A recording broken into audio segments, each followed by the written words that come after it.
Good morning class 11th. In the running topic of hydrogen, today our topic is water.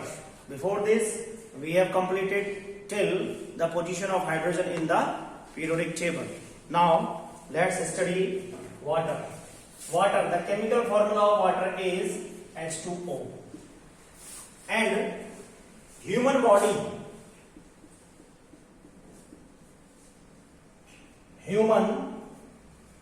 body has about 60% of water. मनुष्य के शरीर के अंदर क्या होता है? लगभग 60% पानी होता है and it is a crucial compound.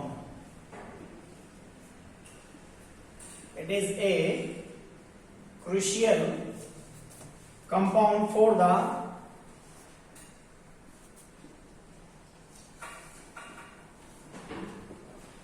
survival of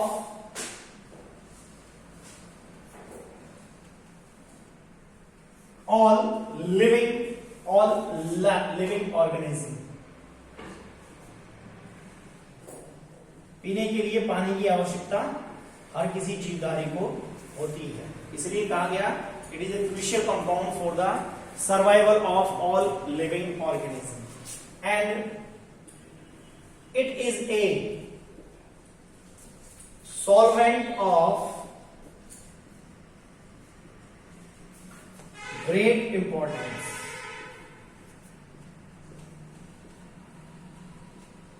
So this is the universal solvent, क्योंकि इसके अंदर बहुत अधिक क्या हो जाता है, सब्सटेंस डिसॉल्व कर जाते हैं, इसलिए हम इसको यूनिवर्सल सॉल्वेंट कहते हैं. और दूसरा कारण ये क्या है? It is a crucial compound for the survival of all living organism. यदि हम वाटर की स्ट्रक्चर की बात करें या आप नेक्स्ट लेंगे heading hydrogen bonding.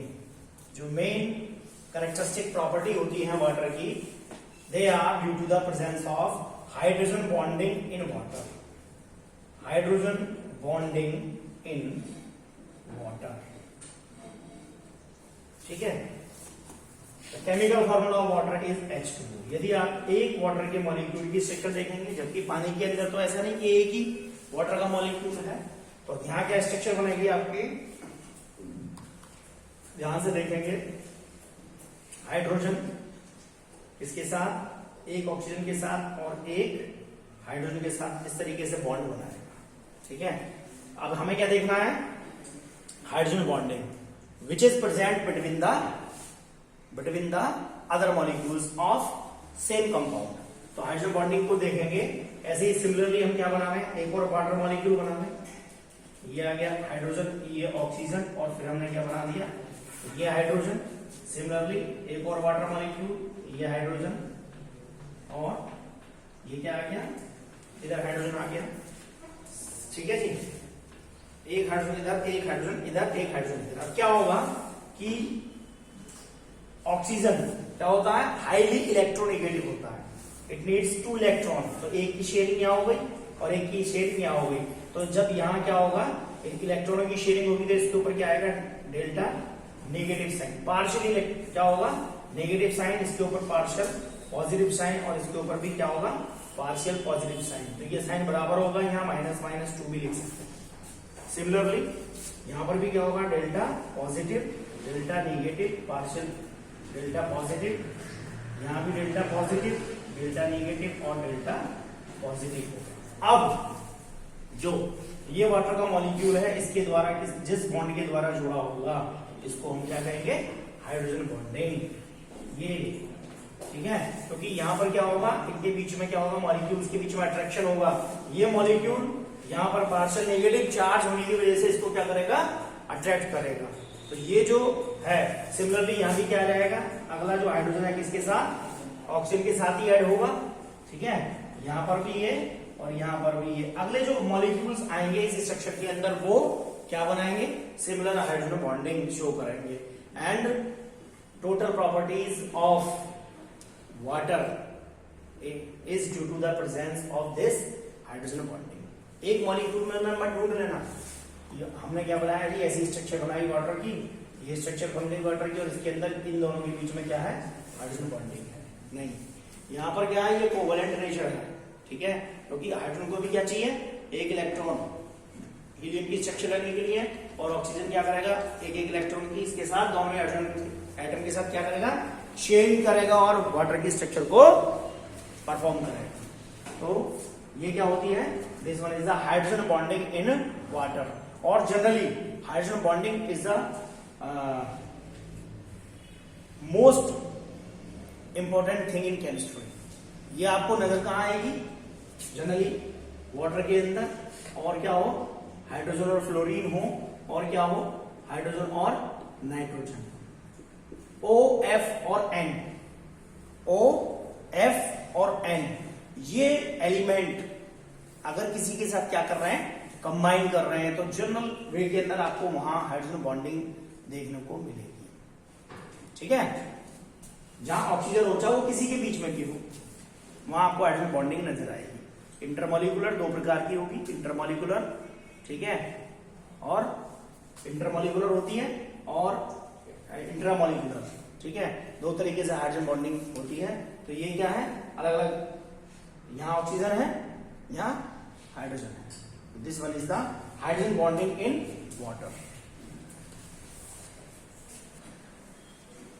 Next, let's see the physical properties of water. Due to the presence of hydrogen bonding, water has unique features that it has high freezing nature, ठीक है जी। ये किसके कारण से होता है, due to the hydrogen bonding, high boiling point, पानी का बॉइलिंग पॉइंट सब जानते हैं 100 डिग्री सेल्सियस होता है। Then high heat of fusion, क्या होती है जी, फ्यूज करने की नेचर भी पानी के अंदर ज्यादा होती है। And high heat of vaporisation, heat of vaporisation, वाष्प में बदलने की जो पावर होती है वो भी ज्यादा होती है। Then next, high specific heat, water की स्पेसिफिक हीट, विशिष्ट ऊष्मा, वो भी ज्यादा होती है, इसको मेजर करते हैं 4 डिग्री सेल्सियस के ऊपर। Then high thermal conductivity, it has high thermal conductivity and high surface tension.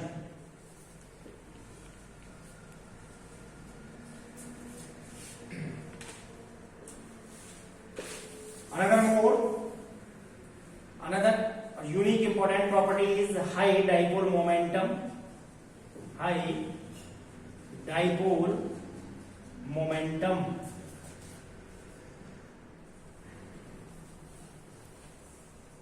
and dielectric constant.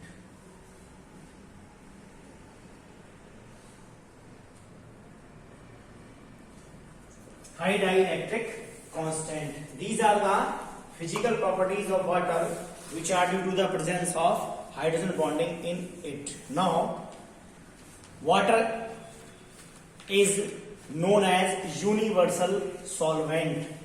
Water को क्या कहते हैं, हेडिंग ये है, वाटर इज यूनिवर्सल सॉल्वेंट। पानी क्या है, यूनिवर्सल सॉल्वेंट माना जाता है। क्यों, what are the cause behind it? First one is ionic compound and ionic और कोवेलेंट, दो प्रकार के कंपाउंड होते हैं, ionic as well as covalent compound. ये क्या कर जाते हैं, like alcohol and carbohydrates dissolve in water.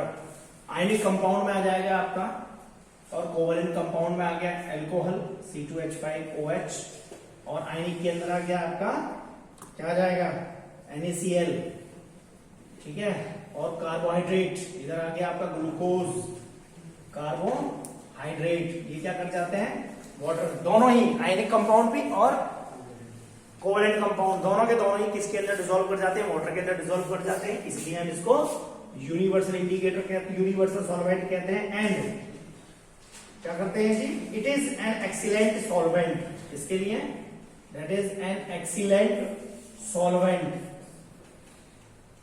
किसके लिए, फॉर ट्रांसपोर्टेशन ऑफ आयंस, अगर हमें आयन का ट्रांसपोर्टेशन कराना है तो उसके लिए पानी एक बहुत अच्छा माध्यम होता है। Ions, transportation of ions and molecules, ions and molecule, ठीक है। रिक्वायर्ड फॉर, किसके लिए चाहिए, required for plant as well as animal metabolism, पौधे के और जंतु, जितने भी एनिमल्स हैं, प्लांट्स एंड एनिमल, ठीक है, इनके लिए बॉडी के अंदर क्या करता है, ये एक इलेक्ट्रोलाइट का काम करता है, ठीक है। और जितने भी क्या होते हैं आयंस और मॉलिक्यूल्स हमारी बॉडी के अंदर प्रेजेंट हैं, ये सब क्या कर जाते हैं, इनके लिए water acts as a transport medium, पानी जो होता है वो ट्रांसपोर्ट मीडियम की भांति काम करता है, इसलिए हम इसको क्या कहते हैं, universal solvent. Now let's see the structure of water, now let's see the structure of water, क्या बनाएंगे, स्ट्रक्चर, गैसेस स्टेट के अंदर स्ट्रक्चर है ये,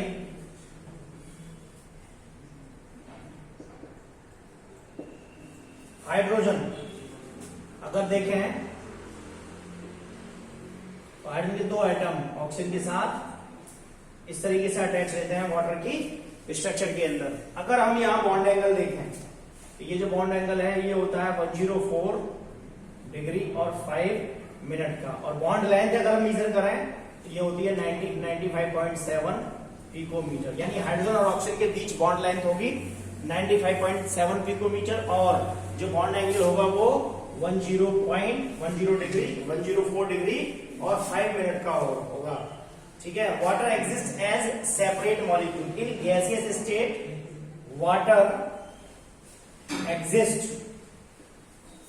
as separate molecule, but in liquid state, अगर हम लिक्विड स्टेट की बात करें, लिक्विड स्टेट के अंदर ये सेपरेट नहीं होता है। Water exist as associated molecule, ये पानी के दूसरे अणुओं के साथ जुड़ा रहता है, एसोसिएटेड मॉलिक्यूल, ठीक है। यहां आपको गैसेस स्टेट यानी वेपर के अंदर पानी का एक सिंगल अणु मिल जाएगा, लेकिन लिक्विड स्टेट के अंदर ये पानी के दूसरे ही जो एसोसिएटेड मॉलिक्यूल्स होते हैं उनके साथ अटैच रहता है। That is the water. Now structure of ice, अगर हम वाटर को क्या करें, फ्रीज कर दें तो that will be change into ice, ठीक है। और the freezing point of water as we know that is 0 degree Celsius. 0 degree Celsius के ऊपर वाटर किसके अंदर, जो पानी होता है वाटर, वो क्या कर जाता है, फ्रीज कर जाता है इसके अंदर, और कन्वर्ट हो जाता है सॉलिड स्टेट के अंदर। यहाँ वाटर किस में है, लिक्विड में, और यहाँ कहा जाएगा, that is will be change into solid state. इसी को हम क्या कहते हैं, freezing point, just the temperature at which water will be change into water will be changed into solid state, that is called freezing point. Ice की अगर हम बात करें तो ice has a highly ordered 3-dimensional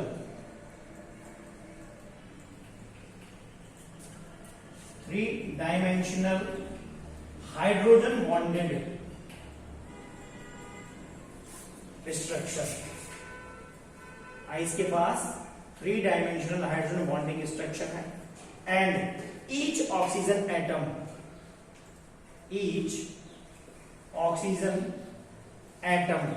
is surrounded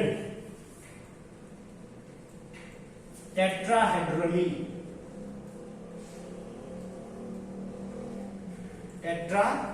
heterally by 4 other oxygen atoms.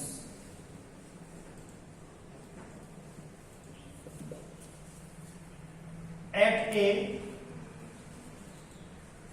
distance of 276 picometre. एक oxygen atom दूसरे 4 oxygen atom के साथ इस डिस्टेंस के साथ क्या होता है, कवर अप होता है वाटर की स्ट्रक्चर के अंदर। And density of ice is less than the density of water. इसीलिए आप एक बर्फ का टुकड़ा पानी के अंदर डालिए तो वो पानी की सरफेस के ऊपर क्या करता है, तैरता रहता है, ठीक है, क्योंकि उसकी डेंसिटी पानी से कम होती है। So let's see the structure.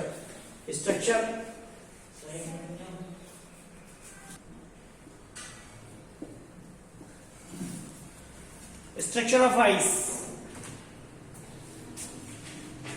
Ice is the solid state of water.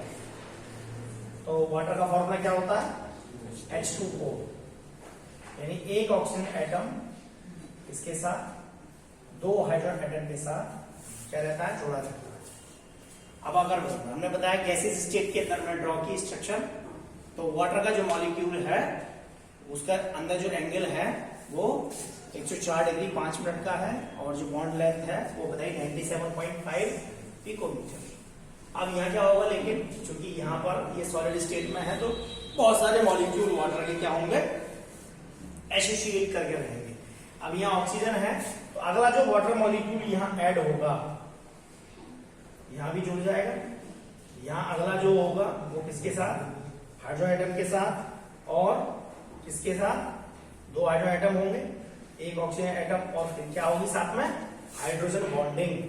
Similarly यहाँ आपको क्या करना है, ऑक्सीजन को जोड़ना, ठीक है। एक ऑक्सीजन आ गया तो यहाँ क्या आ जाएगा, हाइड्रोजन, ये भी हाइड्रोजन, यानी कुल मिलाकर के देखें तो 3 वाटर मॉलिक्यूल की स्ट्रक्चर आपके सामने है।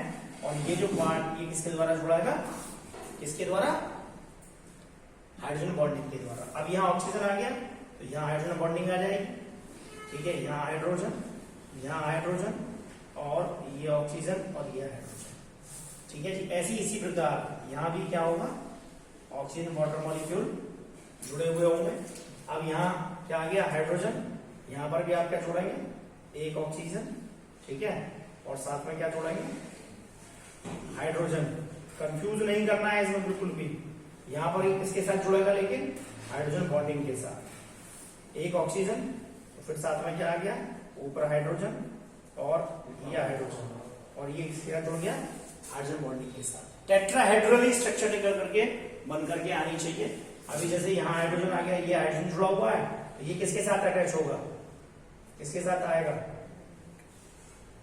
ऑक्सीजन के साथ, ठीक है। या बीच में नहीं भी आ रहा तो आप वैकेंट स्पेस रखेंगे, क्यों, क्योंकि इसके अंदर वैकेंट स्पेस भी आते हैं। अभी यहाँ हाइड्रोजन आ गया, फिर यहाँ पर क्या आ जाएगा, हाइड्रोजन, फिर ये हाइड्रोजन, और क्या आ गया, ऑक्सीजन एटम। यहाँ हाइड्रोजन हो गया, ये हाइड्रोजन किसके साथ आ जाएगा, हाइड्रोजन बॉन्डिंग के, यहाँ हाइड्रोजन, और फिर क्या आ जाएगा, एक ऑक्सीजन एटम, ठीक है जी। जहां हाइड्रोजन आपको नजर आए, अब ये हाइड्रोजन और इस हाइड्रोजन को आप किसके द्वारा कनेक्ट कर सकते हो, या आप इसको इस हाइड्रोजन के साथ कनेक्ट कर सकते हो, क्योंकि तो हाइड्रोजन बॉन्डिंग से क्या जुड़ेगा, ये वाटर का मॉलिक्यूल ऐड होगा, ठीक है।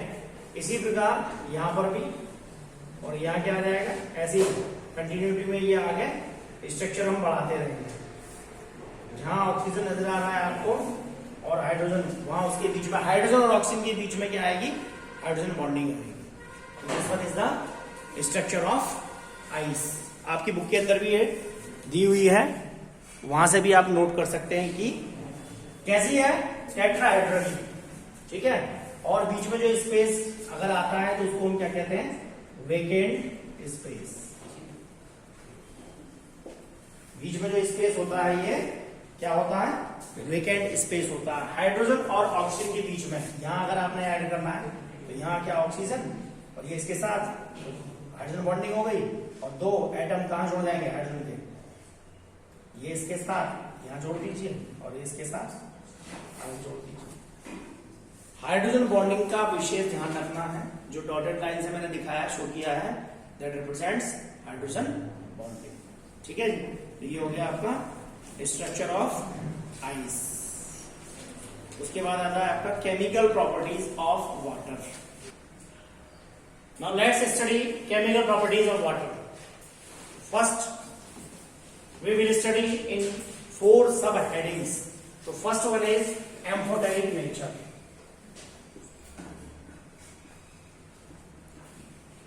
Amphoteric nature of water. पानी जो होता है, एम्फो मीन्स बोथ, जो एसिड और बेस दोनों के साथ रिएक्ट करता है, उसको हम क्या कहते हैं? एम्फोटेरिक कहते हैं। It has the ability to act as acid as well as base. या ऐसा भी कह सकते हैं कि अगर एम्फोटेरिक का मतलब जिसके अंदर एसिड और बेस दोनों की ही प्रॉपर्टी हो, ठीक है, उसको हम एम्फोटेरिक कहते हैं। So according to Bronsted and Lowry concept, it acts as a base with strong acid and it acts as acid with strong base। जो कि Bronsted acid concept के अंदर हमने क्या पढ़ा है? अगर strong acid है तो उसका conjugate base क्या होगा? weak होगा। ठीक है, तो पहली है प्रॉपर्टी एम्फोटेरिक नेचर। क्या आ जाएगा? यानी अगर हम यहां देखें H2O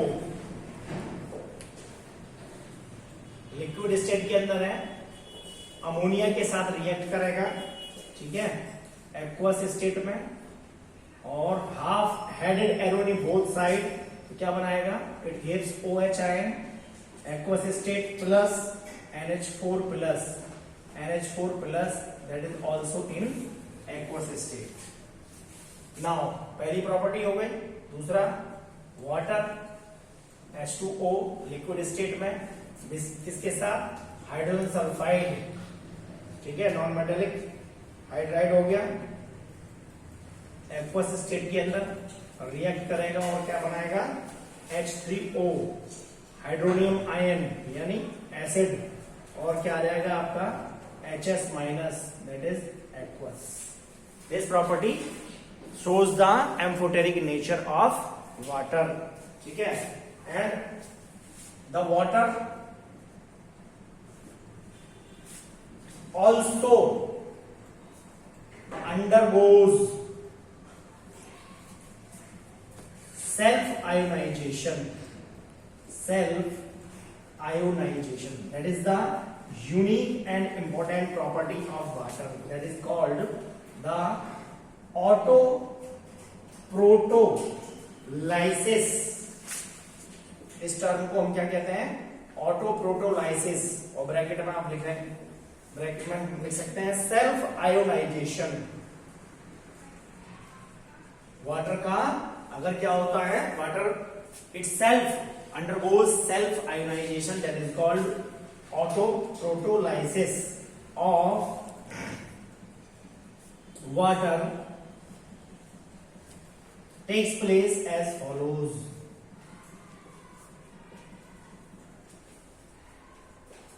क्या हो जाएगा? आ जाएगा आपका that is H2O liquid plus H2O that is also in liquid. पानी के साथ क्या बना लेता है? सेल्फ आयोनाइजेशन करके H3O प्लस, और क्या आ जाएगा आपका? आयोनाइड OH माइनस। This property is the unique property of water, that is called autoprotolysis. Autoprotolysis कहते हैं इसको। And this one is the first property. Second property आती है आपकी redox reaction involving property।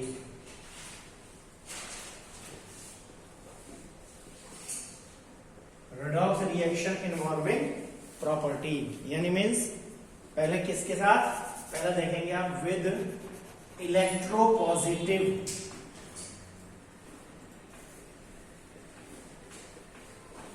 Metals. First property देखेंगे, study करेंगे with electropositive metals. यहां क्या होगा? वाटर इलेक्ट्रोपॉजिटिव मेटल के साथ रिड्यूस कर जाएगा किसके अंदर? डाइहाइड्रोजन के अंदर, and in this reaction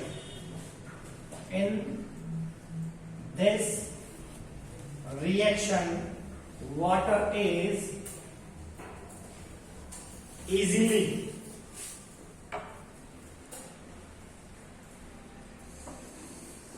used to dihydrogen by highly electropositive metal. Means क्या करेंगे, वाटर की रिएक्शन 2H2O लिक्विड स्टेट के अंदर है, अगर हम इसकी रिएक्शन किससे करा दें, highly electropositive, just like a sodium, it gives क्या देगा 2NaOH एक्वस प्लस H2, और यहां से क्या निकलेगा, हाइड्रोजन गैस निकलेगी। ध्यान रखेंगे हाईली इलेक्ट्रोपॉजिटिव कैरेक्टर के साथ होना चाहिए मेटल, लेस इलेक्ट्रोपॉजिटिव कैरेक्टर के साथ है तो हाइड्रोजन गैस नहीं बनेगी। तो दिस इज द, ये पहला केस रहा रेडॉक्स रिएक्शन इन्वॉल्विंग प्रॉपर्टी। दूसरा सेकंड है photosynthesis. Second photosynthesis, water in photosynthesis reaction, water is oxidised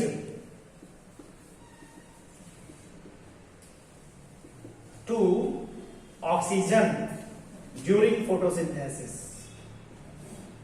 During photosynthesis, and the reaction is C6CO2, that is in gaseous state, plus 12H2O, that is also, that is in liquid state. It gives क्या देता है जी, glucose C6H12O6 aqueous plus 6H2O, ठीक है, और क्या बनता है आपका प्लस 6O2, और ये मिलेगा आपको गैसियस स्टेट में। यानी फोटोसिंथेसिस रिएक्शन के अंदर वाटर ऑक्सीडाइज हो जाता है, किसके अंदर, ऑक्सीजन के अंदर ऑक्सीडाइज हो जाता है। And the third scene is with fluorine. अगर हम वाटर को इसके साथ नॉन मेटल, एक में देखा हमने मेटल के साथ, एक में फोटोसिंथेसिस नॉन मेटल के साथ, तो ये क्या हो जाएगा, रिड्यूस हो जाएगा। With fluorine water gets oxidised to oxygen. Fluorine के केस में भी क्या होगा, ऑक्सीडाइज हो जाएगा। इक्वेशन होगा 2F2 that is in gaseous state plus H2O in liquid state, और बैलेंस करने के लिए 2 लगाएंगे, इज इक्वल टू आ जाएगा आपका 4H plus aqueous plus 4HF minus that is also aqueous plus O2 gaseous state. यानी नॉन मेटल फ्लोरीन के साथ भी वाटर क्या हो जाता है, वाटर के पास प्रॉपर्टी है कि वो ऑक्सीडाइज कर जाता है ऑक्सीजन के अंदर, फोटोसिंथेसिस में भी ऑक्सीडाइज कर जाता है ऑक्सीजन में, एंड उससे पहले हमने देखा अल्कली मेटल के साथ ऑक्सीडाइज कर जाता है ऑक्सीजन के अंदर। ठीक है, so this one is the second property. Now third, but we have no time for today's video. We will study in next class the chemical properties, rest chemical properties of water. So have a nice day. Thank you very much.